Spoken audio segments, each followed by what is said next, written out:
The clouds over Bavaria were always thick this time of year, but Willy Messerschmitt didn't notice. His eyes weren't on the sky, they were on the future. The wooden prototype stood quietly in the hangar, surrounded by grease-stained coveralls and skeptical murmurs. It didn't look like much, not compared to the polished curves of the Heinkel 1-12 parked nearby.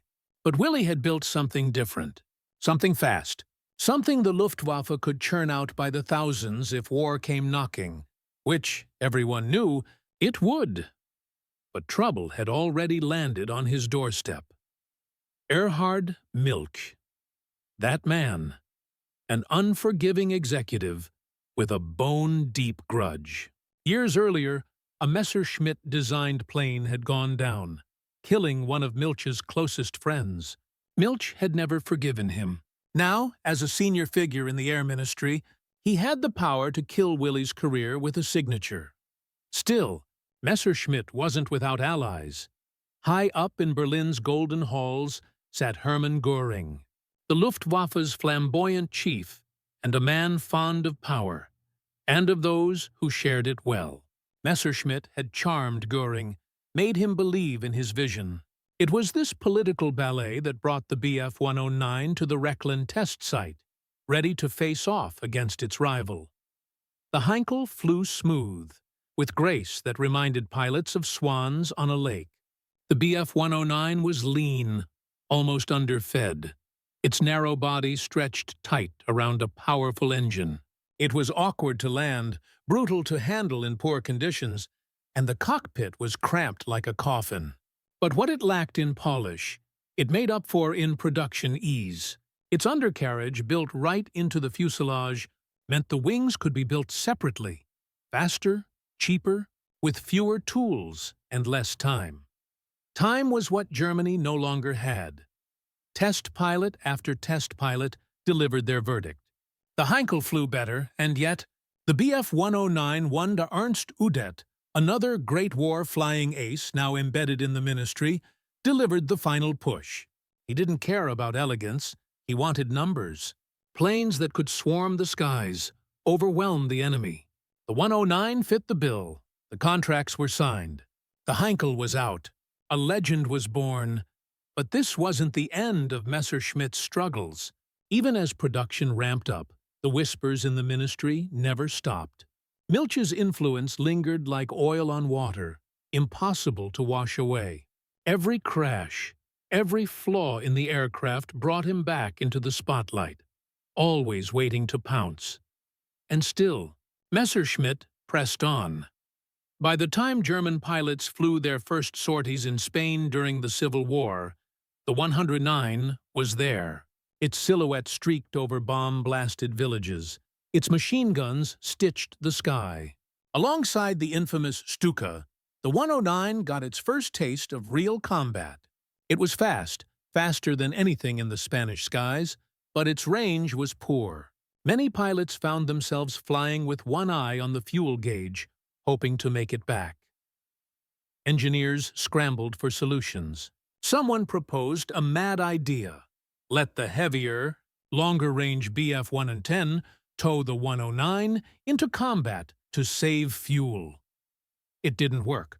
The 109 wasn't meant to be leashed. Back in Germany, war preparations moved like thunder across Europe. And in the factories of Augsburg, the 109 was taking shape by the thousands. Each one a gamble, each one a question mark in the skies to come. Willy Messerschmitt stood on the catwalk of one of those factories one gray afternoon, staring down at the line of steel birds below. He knew war was coming, but he didn't know yet that his name would become both legend and curse. The Luftwaffe roared to life over Europe like a beast unleashed. From the gray docks of Kiel to the rolling fields of France, Germany's Air Force exploded into motion. At its core flew Messerschmitt's creation, the Bf-109, its scream now a familiar death knell in the skies.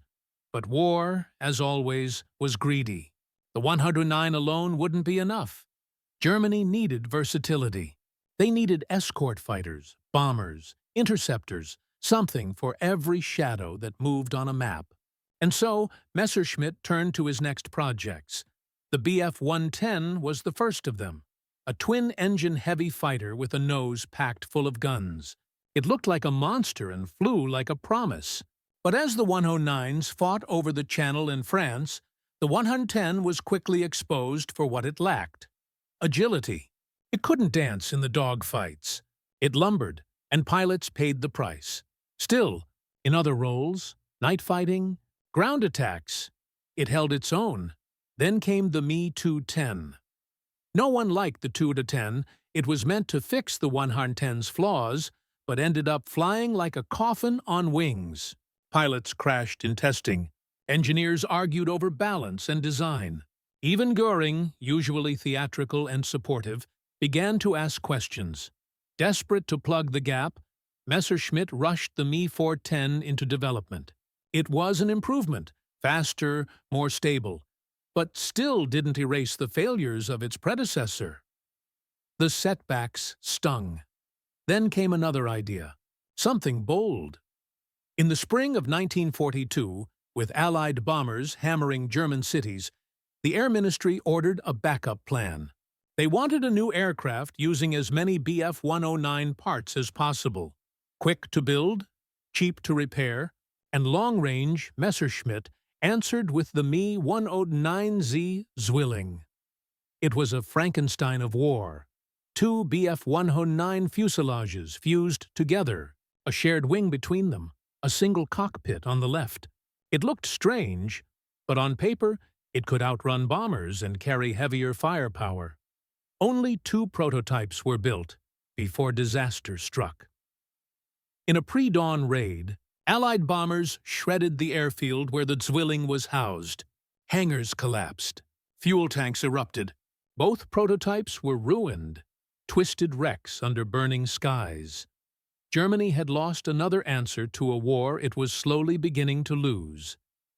But Messerschmitt didn't stop. Even as the Allies closed in, new projects emerged. Some desperate, some brilliant. The BV-40 glider was one of them.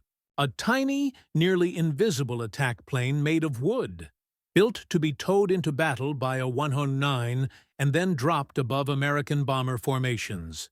The pilot would lie on his stomach, firing twin 30mm cannons before diving to safety. Only 7 were ever built. The glider proved too fragile, too awkward, too late. Still, Germany pushed on, testing every strange idea that might delay defeat. And while Messerschmitt's machines dominated the skies, another force was rising from the sea, small, deadly, and unconventional: HMS Audacity. She was born a banana boat, seized from the Germans and transformed into Britain's first escort carrier. A flat deck slapped on top, a few arrestor wires stretched across. Primitive, by every measure. But aboard her flew a young pilot who would change history. His name was Eric Brown. He didn't look like much, a short Scotsman with sharp eyes and a sharper mind. But he had a feel for planes, a sense, and that sense would carry him through storm and fire, through sabotage and skies black with flak, into the heart of Nazi Germany and back again. Brown had no idea that soon he'd be flying the very machines built to destroy him, or that one day he'd look down from the cockpit of a captured Me-262 and whisper the words every pilot feared: "This plane is better than ours." The wind screamed across the Atlantic as HMS Audacity bucked like a wild stallion beneath Eric Brown's feet. She was a crude thing, short-decked, underarmed, and barely fit for sea. But she had one job: protect the convoy from the silent threat below and the dark shapes above. It was September 1941, and Brown was one of the youngest pilots on board. He remembered standing on the deck the day before their first patrol, staring out at the convoy. Dozens of merchant ships, slow and plodding, spread across 5 columns. Each one was a target for the German U-boats that hunted beneath the waves, and for the Condors, the Luftwaffe's long-range bombers, that circled like vultures in the sky. The Audacity had only a handful of Grumman Wildcats aboard. Brown's squadron was the first line of defense. He was nervous, but not afraid. Then the first attack came. A Focke-Wulf Condor dropped from the clouds, sleek and monstrous. It strafed the convoy, dropped bombs on a hospital ship flying the Red Cross. Brown scrambled into his cockpit, hands trembling as the deck rocked under his boots. Engines roared. He launched into the sky. The Wildcat was solid, rugged and American-built, but sluggish in turns. Brown pushed it as hard as he could, pulling into the fight just as his commanding officer scored a hit on the Condor's engine. Then, without warning, the Condor returned fire. A cannon shell ripped through the fuselage of the Wildcat. The commander's plane spiraled. Flames. Silence. Gone. Brown's own canopy shattered. Glass punched into his mouth, and a numbness spread through his body like fog. He didn't even know he was still flying until his wingman came alongside him, yelling through the radio, urging him to stay conscious. "Stick with me, Eric. Don't fall asleep." Brown obeyed, half aware, half guided by instinct. Somehow, he made it back to the deck. Barely. He caught the emergency arrestor wire, the one they called the for Christ's sake wire. His Wildcat slammed down. Darkness took him. He awoke with a pounding head and blood in his teeth. But he was alive. He didn't have time to rest. Just days later, another Condor appeared. This time, Brown was ready. He remembered studying the Condor's layout, its blind spots, its weak angles. He'd found one, a fatal opening in its front arc, where the upper and lower gunners couldn't fire without hitting their own fuselage. He went straight for it. The Condor didn't even see it coming.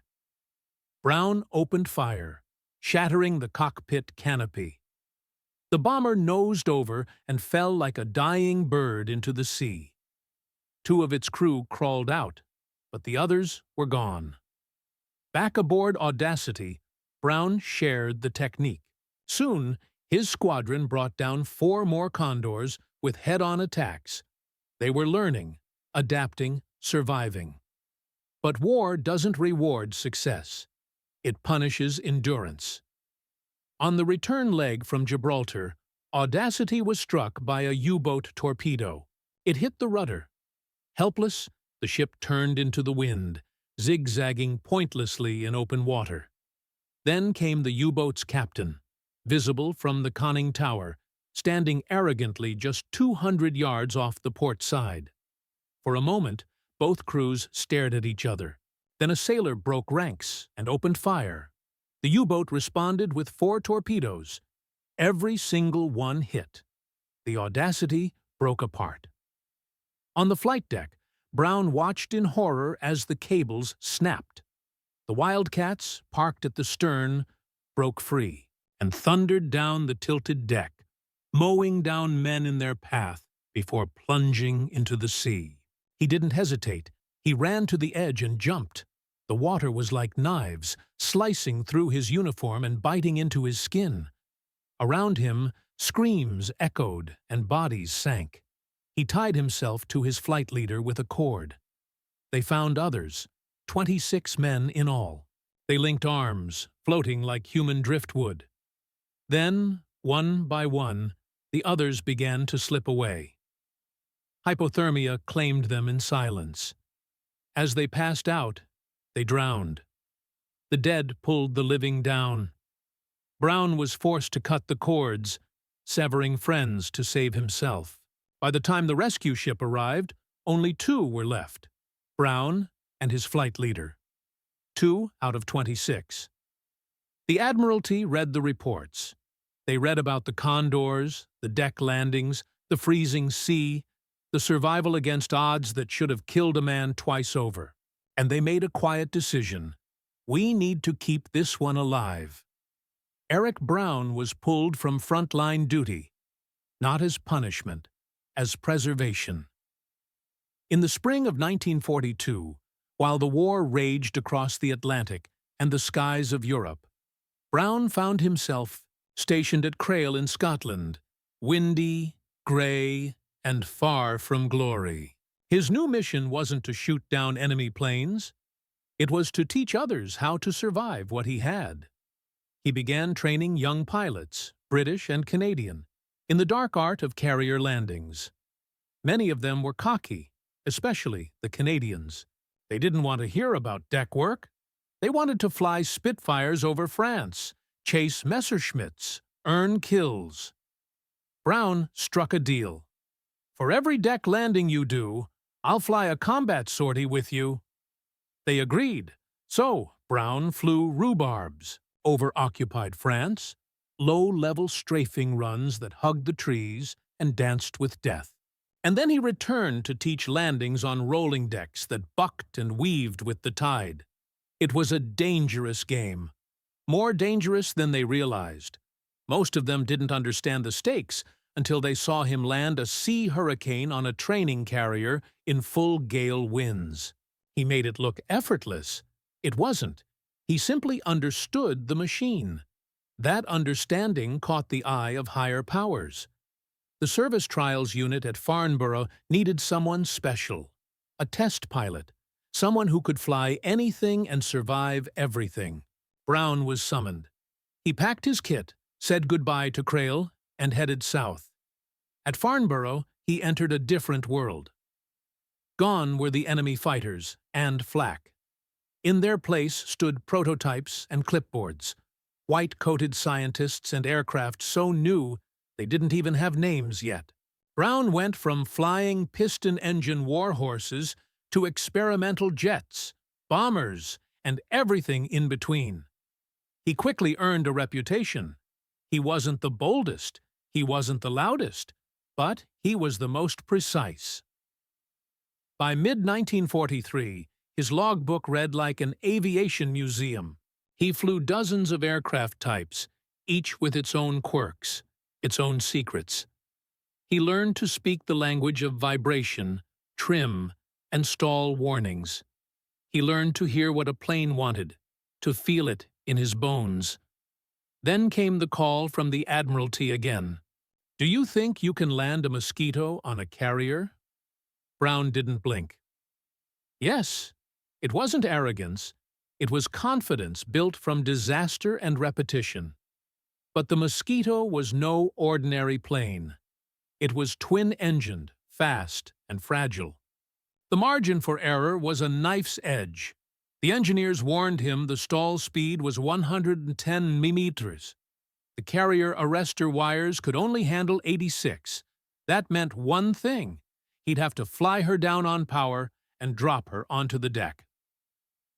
He trained for weeks, perfecting the descent until he could skim just feet above the deck before cutting throttle. On the day of the trial, the crew watched in silence. One mistake would shatter the aircraft, and maybe Brown along with it.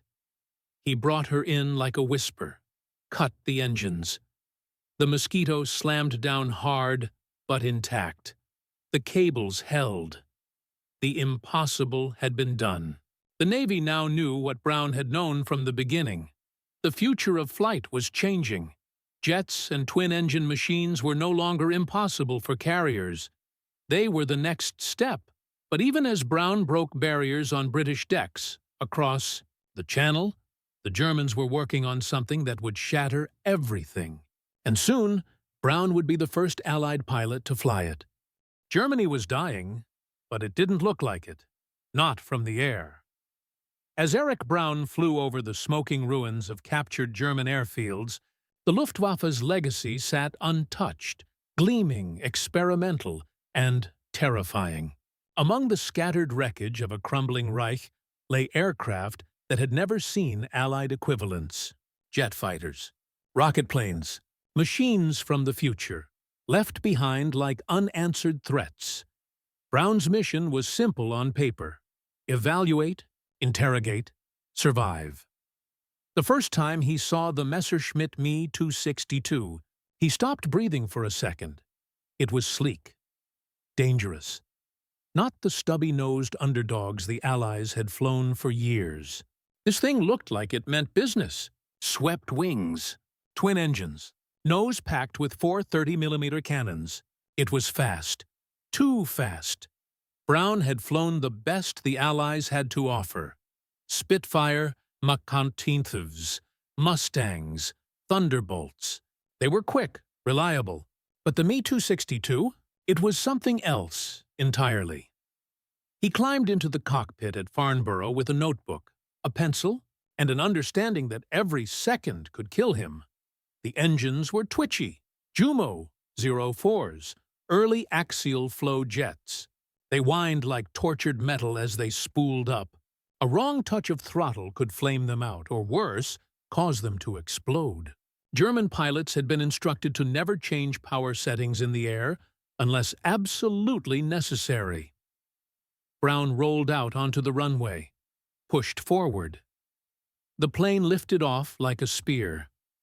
At full throttle, it blasted through the sky at 568 mm, nearly 130 mph faster than the fastest Allied fighters.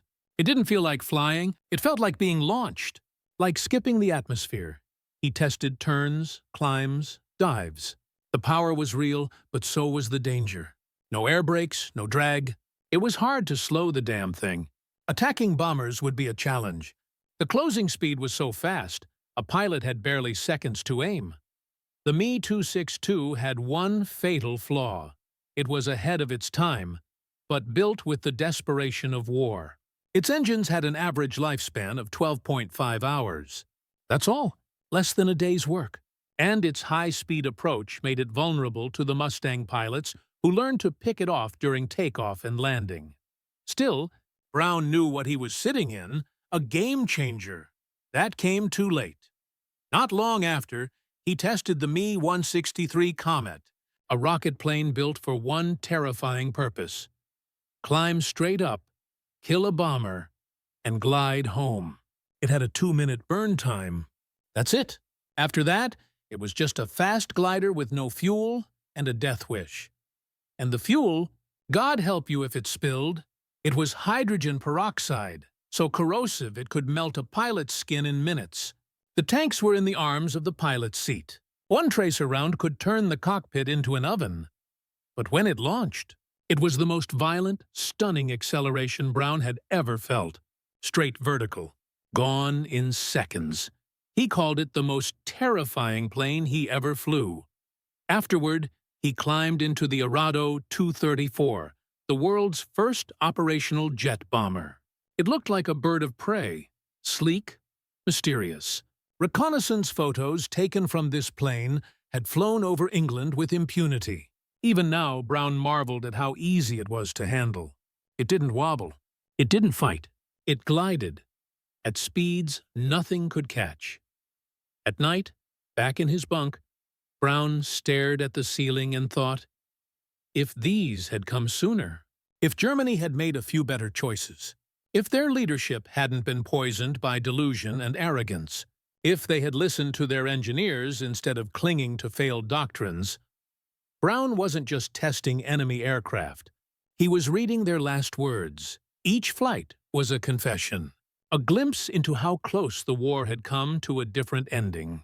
And the deeper he flew into Germany's machines, the more he realized these weren't just warplanes. They were warnings. Germany had fallen, but the ghosts were still alive. Eric Brown was no longer just a test pilot. He was an interrogator now, a quiet one with a sharp memory and an iron stomach.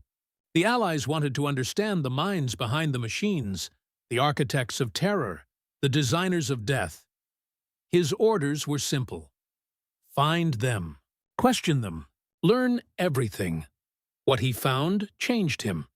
The airfields were intact. The jets, though stripped and silent, were untouched by looters. It was as if the Germans wanted the Allies to see what they had built, what they were capable of. Perhaps it was pride. Perhaps it was warning. Brown didn't know, but he would soon learn more than he ever wished. In northern Germany, a camp called Belsen had been liberated by British troops. A deal had been struck. One Brown didn't fully understand, allowing the Allies to enter without resistance in exchange for avoiding a full assault. When Brown arrived, he thought he was prepared. He wasn't. The stench hit first, then the silence, then the bodies piled in heaps, limbs tangled, eyes still open, over 20,000 cases of typhus, barely living skeletons in striped uniforms, children with eyes too old to belong in small faces. Brown stood there, unable to move. All his flying, all his battles, all his dead friends at sea. None of it prepared him for this. And then came Irma Grese, the blonde beast, the butcher of Auschwitz. She was young, striking, even beautiful. But when she sat down for interrogation, she radiated ice. Brown asked his questions. She gave nothing in return, just blank silence. Then, without warning, she stood up, raised her arm, and shouted, "Heil Hitler!" Then she sat down, said nothing more. She was hanged later by Albert Pierre Point, Britain's executioner. Even with the hood over her head, she never flinched. That haunted Brown more than any dogfight. Then came the final interrogation. Hermann Göring, the man who had once stood beside Hitler, the man who had funded Messerschmitt, who had commanded the Luftwaffe, who had sent thousands of planes and pilots to their deaths. He was fat now, polite. He smelled of soap and cologne. Brown was told not to ask political questions because of the upcoming Nuremberg trials. So instead, he asked this: "What do you believe was the outcome of the Battle of Britain?" Göring smiled. "It was a draw," he said. Brown blinked. "A draw?" "Yes, the casualty lists show comparable losses. And we withdrew not because we were defeated, but because Hitler ordered us to prepare for Operation Barbarossa, the invasion of Russia. That was the real war. Factually, parts of it were true, but Brown didn't buy it. Not then, not now, because in that answer, in that smug dismissal of thousands of lost lives, Brown saw the true failure of the Nazi war machine: arrogance. They had the jets, they had the rockets, they had the engineering brilliance, but they lacked humility, strategy, and the courage to listen to those who knew better. They were flying machines, powered by madness. Brown left the cell in silence. He had flown their aircraft.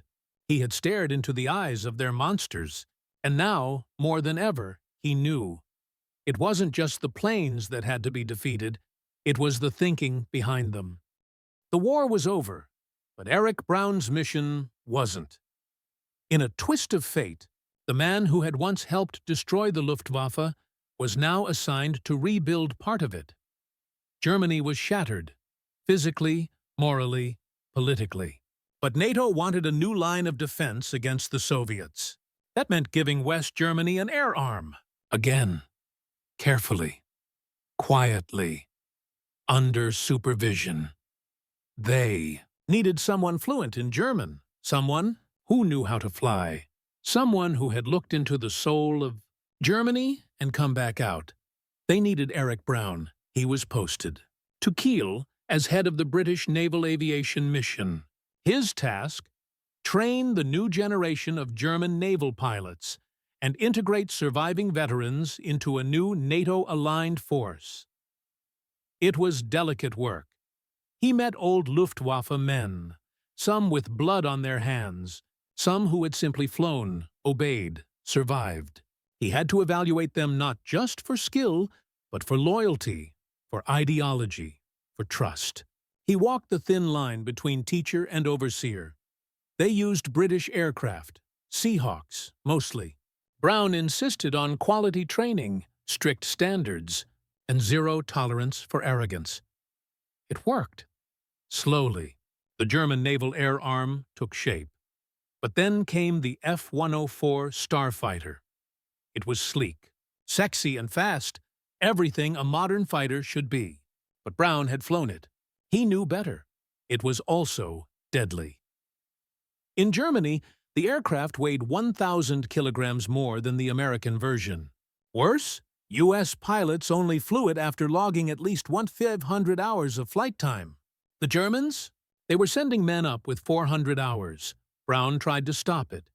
He warned everyone: high command, procurement officers, industry executives. "This plane is a widowmaker," he said. No one listened. Contracts had been signed. Political deals made. German manufacturers saw the F-104 as their ticket back into the arms business. The deaths started almost immediately. Dozens of crashes. Over 150 fatalities. Brown watched the tragedy unfold. Powerless. He had done everything right. Trained the pilots, built the structure, handed it over safely, and now they were dying in machines he had warned them about. It was a bitter reward. Still, he pressed on. One cold day in Kiel, Brown was asked to attend the funeral of a U-boat captain, a war hero to the Germans. The entire Naval Air Arm turned out in dress uniform. So did an old man with tired eyes and a stiff back. Karl Dönitz, former head of Hitler's Navy, fresh from a 10-year prison sentence. Brown didn't salute. He didn't flinch, but Dönitz noticed him in the line, walked over and said, "You're British, aren't you? What are you doing here?" "I'm training your new Navy," Brown replied. "We came to pay our respects to a fallen warrior." Dönitz smiled faintly. "Then I thank you." At the end of the ceremony, the pilots broke formation.